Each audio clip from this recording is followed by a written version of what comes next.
प्रिय विद्यार्थियों नमस्कार। हम पढ़ रहे हैं कक्षा 10 विषय विज्ञान। कल हमने धातु की चर्चा की थी, वो था अपना लेक्चर नंबर फर्स्ट। जो पहली क्लास थी वो पहली क्लास धातुओं की अपलोड हुई थी। किसकी अपलोड हुई थी? धातुओं की। अभी जो ये क्लास है वो रहने वाली है अधातुओं की। वो किसकी रहने वाली है? अधातुओं की।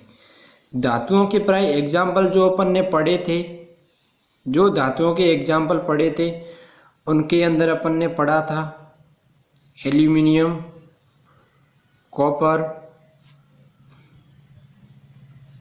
सोडियम। ये कुछ एग्जाम्पल अपन ने देखे थे, कुछ एग्जाम्पल पढ़े थे। इन्हीं एग्जाम्पलों के साथ में देखते हुए अपन अभी कुछ धातुओं के टॉपिकों पे हमने चर्चा की थी। अभी हम चर्चा करते हैं अधातुओं की। ये हमने चर्चा की थी। अभी हम जो चर्चा करेंगे उसमें हम पढ़ेंगे अधातु। क्या पढ़ेंगे? अधातु, नॉन मेटल पढ़ेंगे। क्या पढ़ेंगे? नॉन मेटल पढ़ेंगे। क्या पढ़ेंगे? नॉन मेटल के बारे में पढ़ेंगे कि अधातुएं क्या होती है। पिछली कक्षा में आप अध्ययन कर चुके हैं कि धातुओं की तुलना में अधातुओं की संख्या कम है। पिछली कक्षा के अंदर आप ये भी चर्चा कर चुके हैं कि धातुओं की प्रकृति के अंदर धातुओं की संख्या क्या है? अधिक है। धातुओं की संख्या क्या है? अधिक है। और अधातुओं की संख्या क्या है?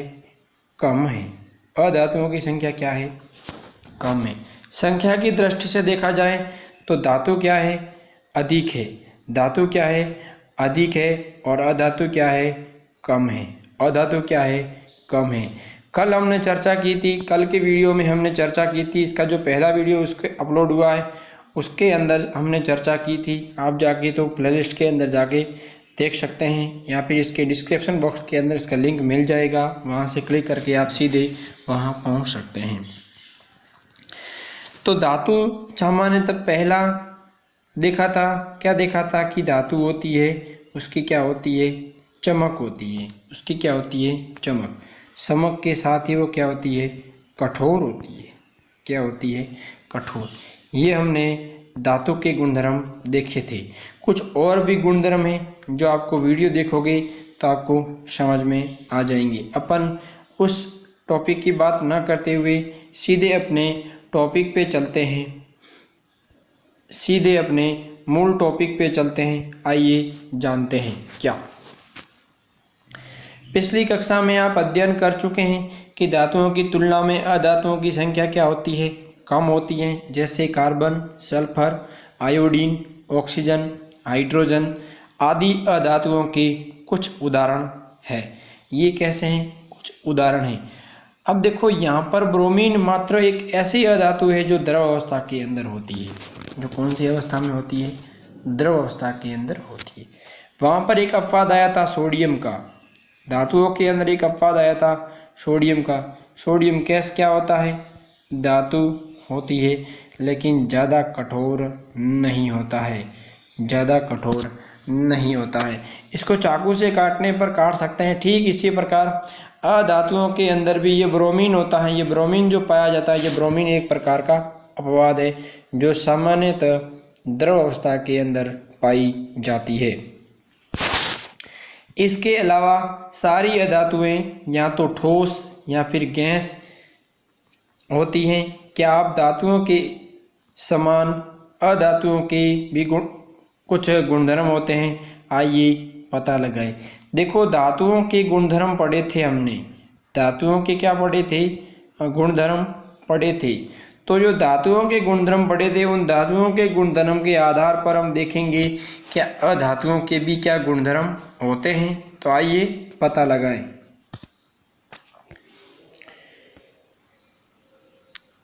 आओ जाने।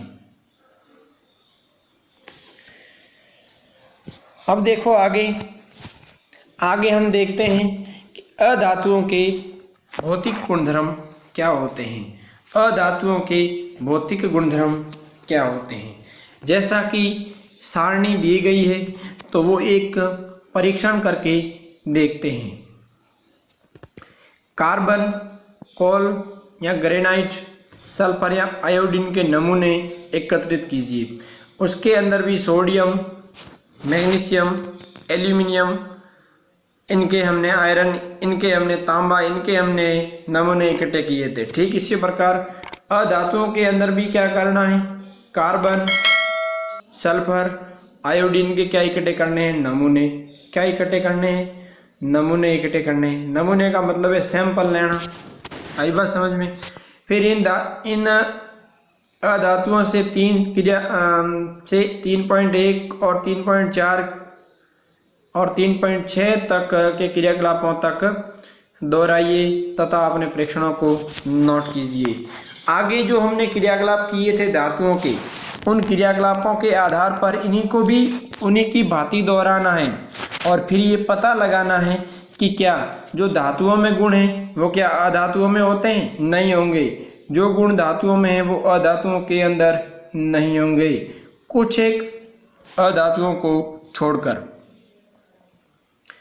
धातु व अधातुओं से संबंधित अपने प्रेक्षणों को सारणी 3.1 में संकलित कीजिए। ये जो सारणी दी गई है, ये सारणी के अंदर मान लो यहाँ पर मैं लिख देता हूँ एल्यूमिनियम, तत्व का नाम लिख दिया एल्यूमिनियम। फिर यहाँ पर लिखना है आपको चिन्ह लिखना है, फिर सतह का प्रकार लिखना है, फिर कठोरता होती है या नहीं होती है, आघात वर्धनता होती है या नहीं होती है, तन्यता होती है या नहीं होती, विद्युत चालकता होती है या नहीं होती है, और ध्वनिकता होती है या नहीं होती है। तो आप अगर बात करोगे धातुओं की, अगर इस सारणी को धातुओं के अंदर लेके चलोगे तो धातुओं के अंदर ये सारे गुण विद्यमान होते हैं। सतह का प्रकार कठोर, आघात वर्धनीय भी होती है, तन्यता भी होती है, विद्युत चालकता भी होती है और ध्वनिकता भी होती है।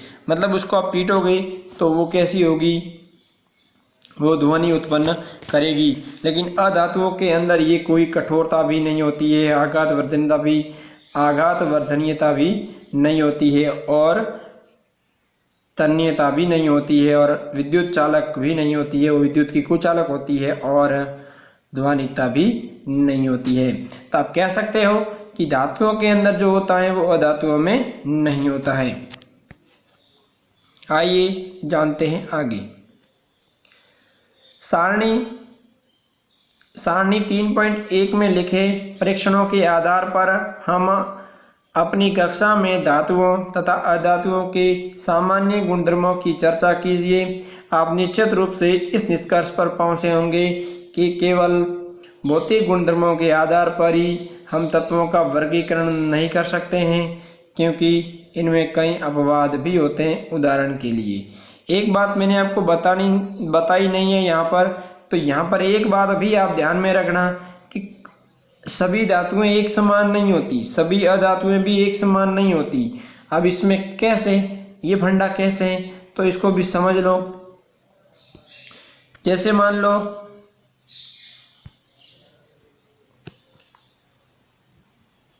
जैसे ब्रोमीन है, तो ब्रोमीन एक अधातुओं के अंदर क्या है, अपवाद है। क्या है, अपवाद है। क्यों? क्योंकि ब्रोमीन जो होती है वो कौन सी अवस्था में होती है, द्रव अवस्था में। कौन सी अवस्था में होती है, द्रव अवस्था में। इसी प्रकार देखो कुछ अपवाद, ये जो अपवाद हम देखते हैं धातुएं और अधातुओं के अपवाद, धातु और अधातु के अपवाद, धातु और अधातु के अपवाद, धातु और अधातु के अपवाद। तो आइए जानते हैं कि इनके अपवाद क्या है। उम्मीद करता हूँ समझ में आ रहा होगा, पढ़ रहे होंगे अच्छे से मजे में। मरकरी को छोड़कर, ध्यान रहे, मरकरी को छोड़कर सारी धातुएं कमरे के ताप पर ठोस अवस्था में पाई जाती है। बात करते हैं धातुओं की, तो एक मरकरी Hg, जो एक कल धातु आई थी Hg, इसका सूत्र होता है Hg। इस धातु को छोड़कर बाकी सभी धातुएं बाकी सभी धातुएं कौन सी अवस्था में होती है? द्रव अवस्था के ठोस अवस्था के अंदर पाई जाती है सामान्य ताप पर। तो हम कह सकते हैं कि मरकरी को छोड़कर बाकी सभी अधातुएं बाकी सभी धातुएं कमरे के ताप पर ठोस अवस्था में पाई जाती है। कौन सी अवस्था में पाई जाती है? ठोस अवस्था में पाई जाती है। क्रियाकलाप 3.5 में आपने देखा कि धातुओं का गलनांक अधिक है लेकिन गैलियम, अब देखो हमने देखा था कि धातुएं जो होती है उनका गलनांक क्या होता है? अधिक होता है। उनका गलनांक क्या होता है? अधिक होता है। लेकिन यहाँ पर एक बात बदल जाती है, वो क्या? कि गैलियम और सीजियम का जो गलनांक होता है वो क्या होता है? बहुत कम होता है। यदि हम इन्हें हथेली पर रखें तो ये दोनों धातुओं में रखेंगे तो ये पिघलने लगेंगे। तो ये क्या करने लगेंगे? पिघलने लगेंगे। आयोडीन अधातु होते हुए भी कैसी होती है? चमकीली होती है। आयोडीन अधातु होते हुए भी कैसी होती है? चमकीली होती है। ये हम पढ़ रहे हैं अपवाद, ध्यान रखना, इम्पोर्टेंट है, एग्जाम में आ सकते हैं। आयोडीन अधातु होते हुए भी चमकीला होता है। कार्बन एक ऐसी अधातु है जो विभिन्न रूपों में विद्यमान रहती है।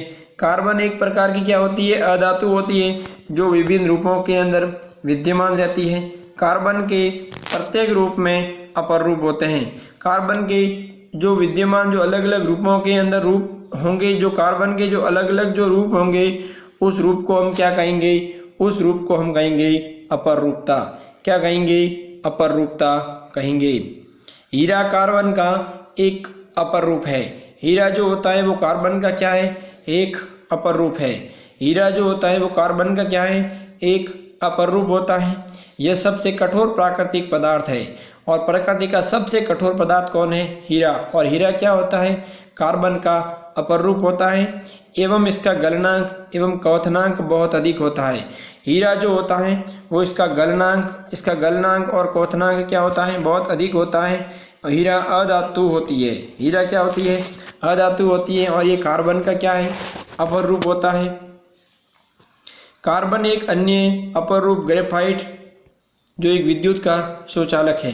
ये कार्बन का अपर रूप है लेकिन ये क्या है? विद्युत का सुचालक है। ग्रेफाइट यानी कि पेंसिल होती है ना, पेंसिल के अंदर जो छड़ होती है ना, ब्लैक कलर की जो छड़ होती है वो कार्बन की ग्रेफाइट की होती है। क्षारीय धातु जैसे लिथियम है, सोडियम है, पोटेशियम इतनी मुलायम होती है कि इनको चाकू से भी काटा जा सकता है। इसके घनत्व एवं गलनांक भी क्या होता है? कम होता है। इसका घनत्व भी और गलनांक भी क्या होता है? कम। घनत्व की बात करें तो घनत्व का मतलब है आप इनको जल के अंदर डालोगे तो जल की सतह पर क्या करेंगे? तैरने लगेंगे। जल की सतह पर क्या करेंगे? तैरने लगेंगे। तत्वों को उसके रासायनिक गुणधर्मों के आधार पर अधिक स्पष्टता से धातुओं एवं अधातुओं में वर्गीकृत किया जा सकता है।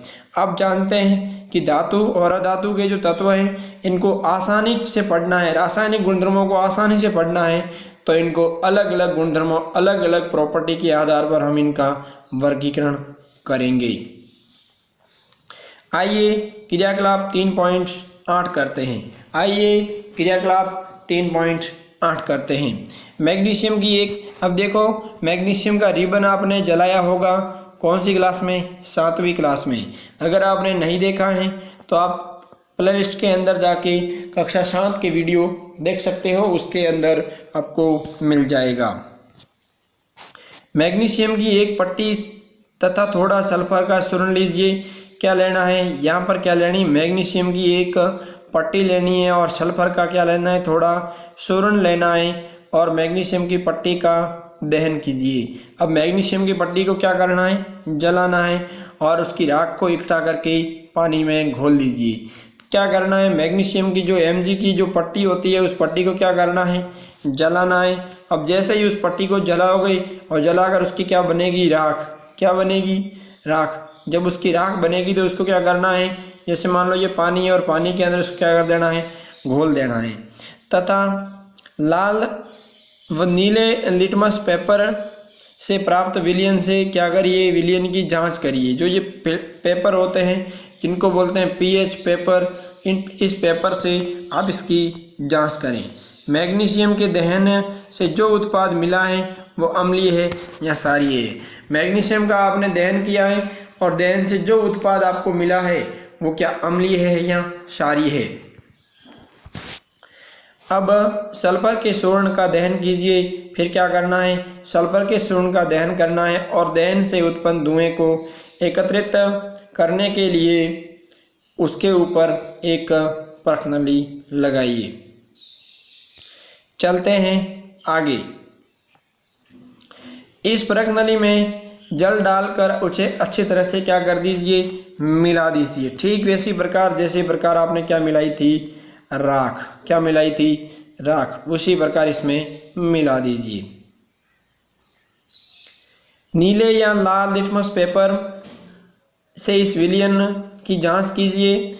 ठीक उसी प्रकार उसी के अंदर इसी की विलयन की भी क्या करनी है, जांच करनी है कि सल्फर के दहन से उत्पन्न पदार्थ अम्लीय है या क्षारीय है। क्या आप इन अभिक्रियाओं के समीकरण लिख सकते हैं? बिल्कुल, हम इन अभिक्रियाओं के समीकरण लिख सकते हैं। अधिकांश अधातुएं ऑक्साइड प्रदान करती हैं जो जल में घुलकर अम्ल बनाते हैं, और वही अधिकांश धातुएं क्षारीय ऑक्साइड बनाती है। अब देखो पहले क्या था, Mg का आपने दहन किया और किसके साथ मिलाया, H2O के साथ। देखो एक रिएक्शन भी अपन लिख देते हैं यहाँ पर, ये अभिक्रिया भी लिख देते हैं पहले वाले की।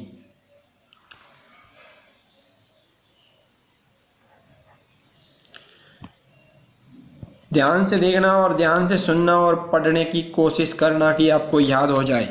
जैसे पहले क्या किया था, मैग्नीशियम की राख ली थी। मैग्नीशियम की क्या ली थी, राख। मैग्नीशियम की क्या ली थी, राख। मैग्नीशियम की क्या ली थी, राख। और उसके अंदर क्या मिलाया, जल के अंदर इसको घोला। जल के अंदर इसको घोला।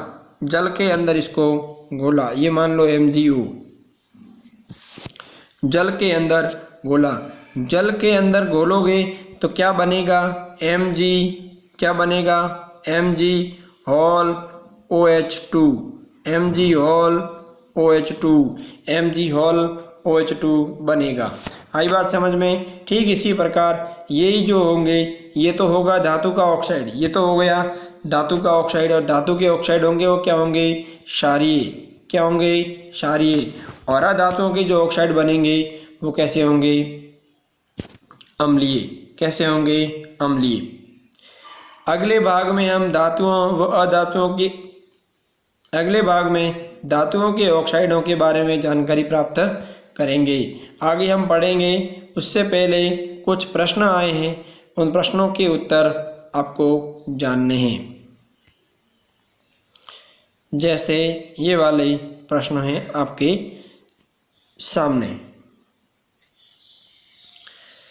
प्रश्न पहला क्या है, ऐसी धातुओं का उदाहरण दीजिए जो कमरे के ताप पर द्रवावस्था में होती है। तो वो कौन है, ब्रोमीन। वो कौन है, ब्रोमीन। चाकू से आसानी से काटा जा सकता है। ऐसी कौन सी धातु है जिनको चाकू से आसानी से काटा जा सकता है? कौन सी धातु है, सोडियम है, पोटेशियम है।